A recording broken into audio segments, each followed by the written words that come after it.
I'm ashamed of you, Duncan, said Skarloey. You should think of your passengers.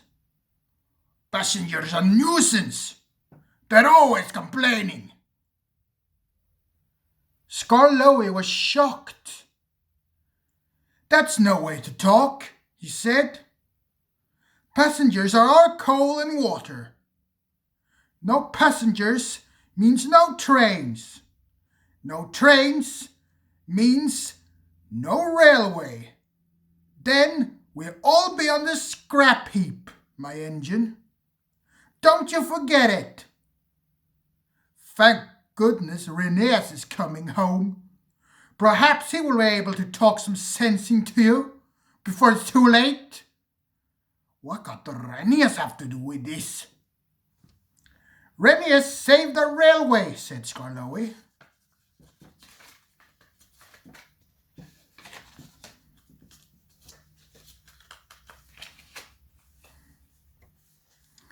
Please tell us about it, begged Peter Sam.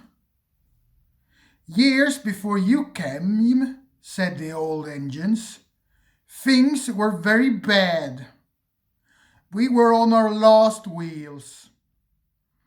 Mr. Hugh was the driver and fireman, while the Finn controller was the god.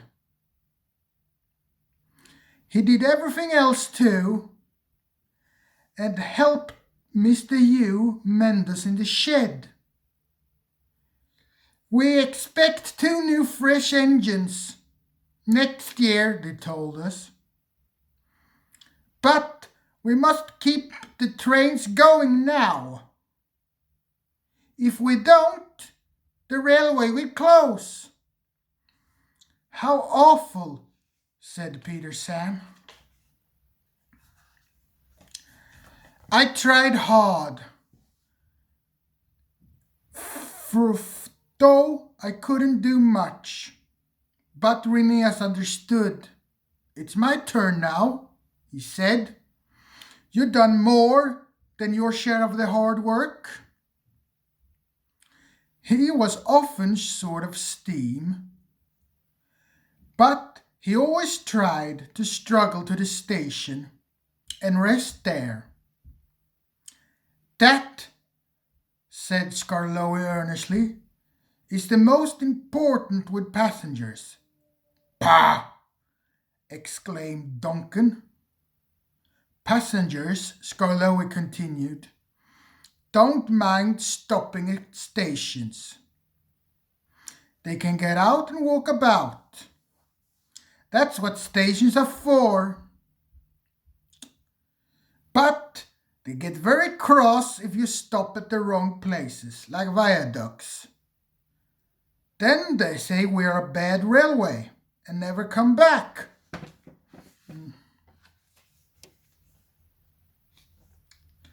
I remember Rheneas stopping at the wrong place once, said Skarloey, but he couldn't help it. But he did make up for it afterwards. That afternoon the rails had been damp, and Rheneas had to pull a full train. There were even passengers in Beatrice, the guard's van.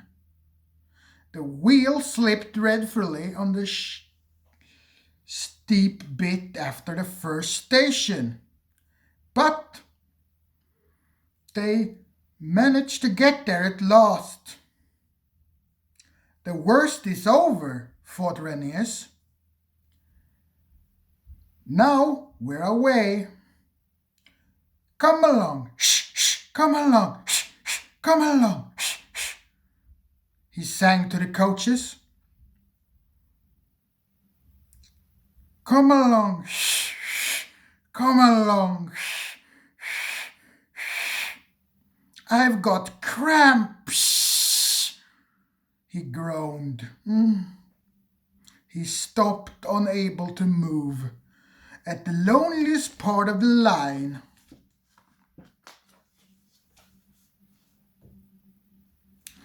The Finn controller and Mr. Hugh examined him carefully. The passengers watched and waited. Rheneas eyed them anxiously. They looked cross. At last, the Finn controller stood up. Your valve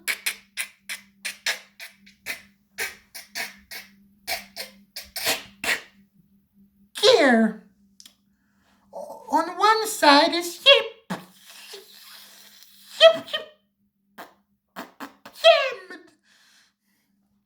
he said.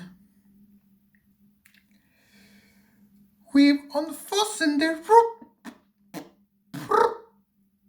rods and tied them up now. Now, Rheneas, he went on, we need to reach the next station. Can you pull us there on one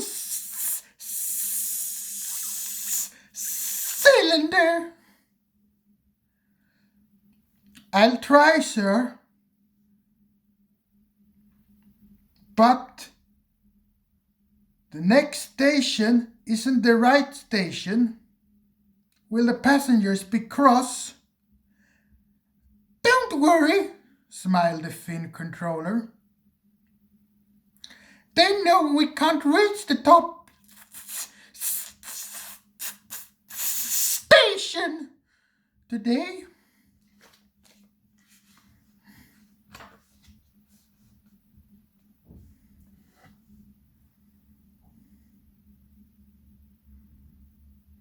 The Finn controller sanded the rails.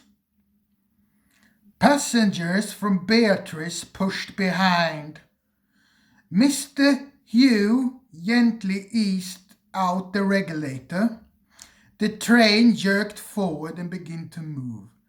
I'll do it. Shh, shh. I'll do it. Shh, shh. I'll do it. Shh, shh. I'll do it. Everyone cheered.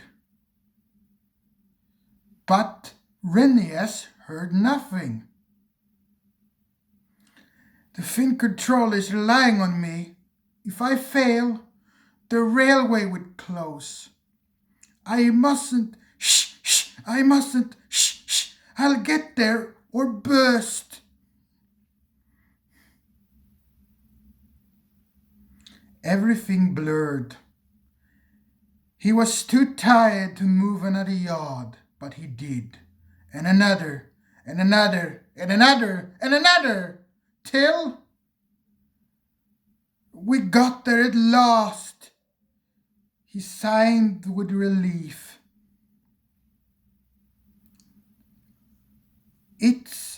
We're proud of you, I am indeed, said Mr. Hugh.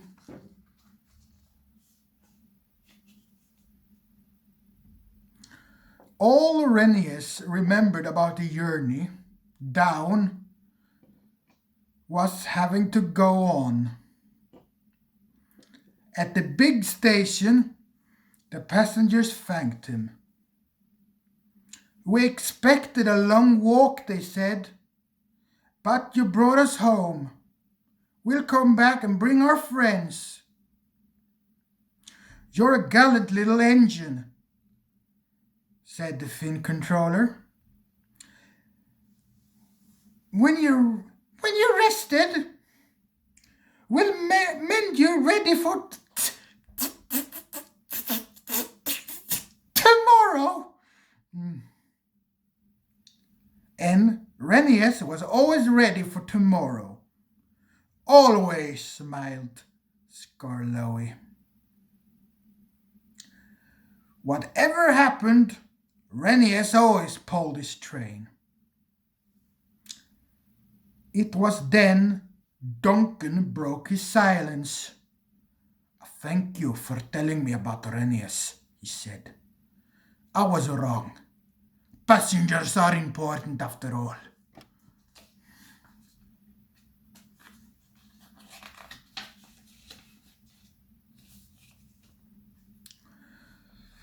All the little engines were at the wharf on the day that Renius came home.